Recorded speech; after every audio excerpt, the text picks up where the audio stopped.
வணக்கம் நண்பர்களே, எல்லோரும் எதிர்பார்த்து காத்துட்டு இருந்த விஷயம் வந்துடுச்சு. என்னன்னு கேட்குறீங்களா? 2026 உங்கள் சம்பளம் உண்மையிலே டபுள் ஆகுமா? இந்த 8வது சம்பள கமிஷன் வந்துடுச்சா? எவ்வளோ பேசிக் பே உயரம்னு தெரிஞ்சுக்கலாம் வாங்க. இந்த வீடியோக்குள்ளே போகிறதுக்கு முன்னாடி சேனலை நீங்கள் இது வரைக்கும் சப்ஸ்கிரைப் பண்ணால் பார்த்தீங்கன்னா மறக்காமல் சப்ஸ்கிரைப் பட்டனை ப்ரெஸ் பண்ணிட்டு பக்கத்தில் இருக்கிற பெல் பட்டனையும் தட்டி விட்டுங்க. ஓகே, இந்த சம்பள கமிஷன் எதுக்கு அப்படின்னு பார்ப்போம். நம்ம இந்தியாவில் கவர்மெண்ட் ஊழியர்களுக்கும் பென்ஷன் வாங்குறவங்களுக்கும் 10 வருஷத்துக்கு ஒரு முறை சம்பளத்தை மாற்றி அமைக்க ஒரு கமிஷன் போடுவாங்க. கடைசியாக 7வது சம்பள கமிஷன் 2016 வந்தது. இப்போது 2026க்கு முன்னாடியே 8வது கமிஷன் வந்துடுச்சு. இதோட முக்கிய வேலை என்ன அப்படின்னு பார்த்தீங்கன்னா, மத்திய அரசு ஊழியர்கள், இராணுவ வீரர்கள் மற்றும் பென்ஷனர்களின் சம்பளம், படிகள், பென்ஷன் எல்லாத்தையும் ஒரு தடவை பார்த்து இப்போது இருக்கிற விலைவாசிக்கு ஏற்ற மாதிரி புது சம்பளத்தை முடிவு பண்ணுறது தான். கவர்மெண்ட் ஊழியர்களுக்கு அவங்க உழைப்புக்கு ஏற்ற விலைவாசி உயர்வுக்கும் பணவீக்கத்துக்கும் ஏற்ற நியாயமான சம்பளம் கிடைக்கணும், அவ்வளோதான். இந்த கமிஷனோட இலக்குகள் என்ன அப்படின்னு பார்த்தீங்கன்னா, இந்த கமிஷன் பதவி, அனுபவம், பொறுப்புக்கு ஏற்ற கரெக்டான சம்பளத்தை கொடுக்கணும் அப்படின்னு எதிர்பார்ப்பாங்க. அதே மாதிரி விலைவாசி ஏறுறதுக்கு ஏற்ற மாதிரி சம்பளத்தையும் ஏற்றி நம்ம வாழ்க்கை தரம் குறையாமல் பார்த்துக்கணும்.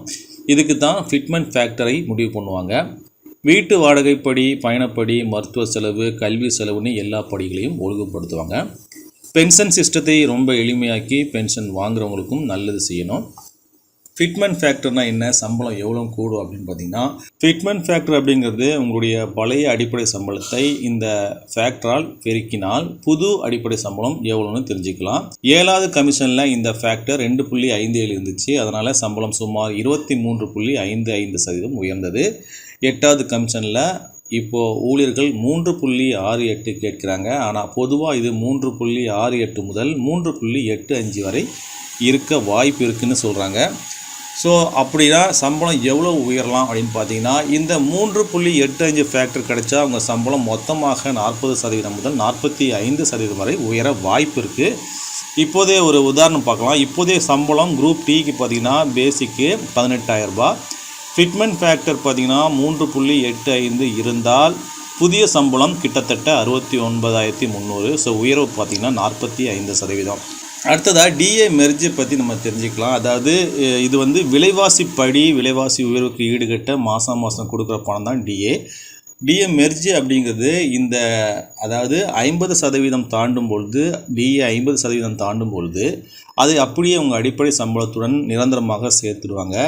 டிஏவை அடிப்படை சம்பளத்தோடு சேர்க்கும்போது என்ன ஆகும்னா, உங்கள் அடிப்படை சம்பளம் பெருசாகிடும். அதனால் ஹெச்ஆர்ஏ, டிஏ போன்ற மற்ற படிகள் எல்லாமும் தானாக உயர்ந்துடும்.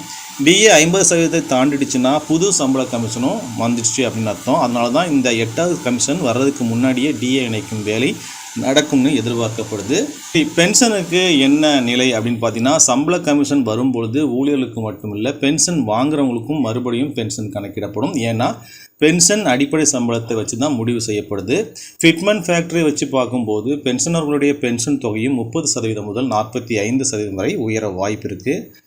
சரி, இப்போ மாநில அரசு ஊழியர்களுக்கு இந்த கமிஷன் எப்போ அப்படின்னு பார்த்தீங்கன்னா, மத்திய அரசு 8வது சம்பள கமிஷனை அமல்படுத்தின கொஞ்சம் மாதத்தில் மாநில அரசுகளும் அவங்க ஊழியர்களுக்கு இதை அப்ளை பண்ணுவாங்க. இது 2026 கடைசிலேயோ அல்லது 2027 ஆரம்பத்திலேயோ மாநிலங்களில் அமல்படுத்தலாம்னு எதிர்பார்க்கப்படுகிறது. ஸோ அதனால் இந்த 8வது சம்பள கமிஷன், ஃபிட்மெண்ட் ஃபேக்டர், டிஏ இணைத்தல், இது எல்லாமே மத்திய மாநில அரசு ஊழியர்களுக்கும் பென்ஷனர்களுக்கும் ஒரு பெரிய மகிழ்ச்சியான செய்தி தான். மீண்டும் அடுத்த வீடியோவில் சந்திக்கலாம். நன்றி, வணக்கம்.